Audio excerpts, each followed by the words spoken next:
Hey, what's up guys? Welcome back to my channel. Today I want to talk about servant leadership.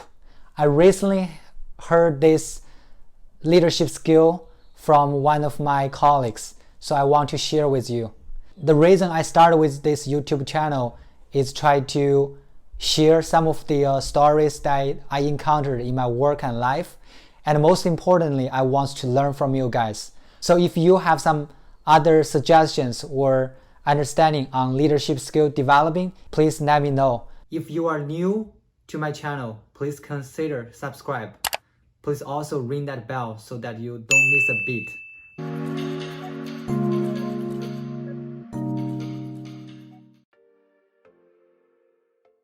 I want to share with you one of my personal experience. Because I'm not a manager, so I don't have the hierarchy authority to demand people to finish their tasks. Instead of pushing them for the deadlines, what I did is I actively listened to their suggestion at the beginning of the project.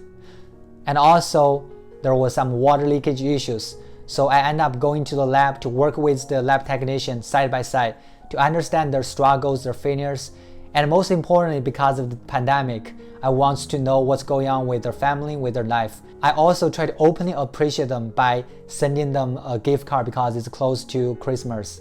We end up, finish the project on time and also get a lot of recognition from the upper management team saying we did a good collaboration.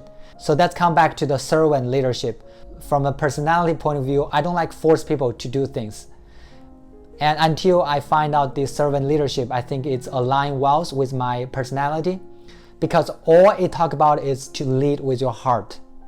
If you want to know the 10 characteristics of the servant leadership, you can look at the book, The Servant Leadership. But again, to summarize, I think there's 3 key elements I want you to remember out of this. First, as a leader, you want to empower your employees to development to their best interest.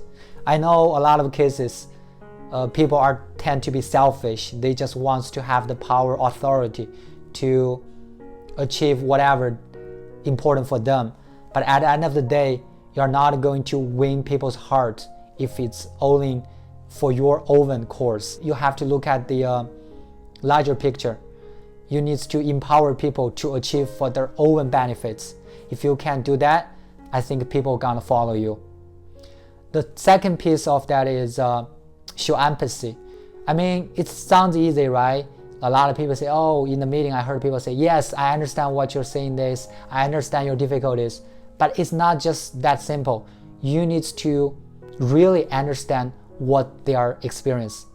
Maybe you had similar situations. You can say, yes, I have been in your position 10 years ago. You can give specific examples how you overcome those difficulties. The third important aspect of the servant leadership is to really support, to help each other. I mean, as a leader, sometimes you feel like you have the authority to command, to make people have to do certain things, but you really need to arouse people to want to do it.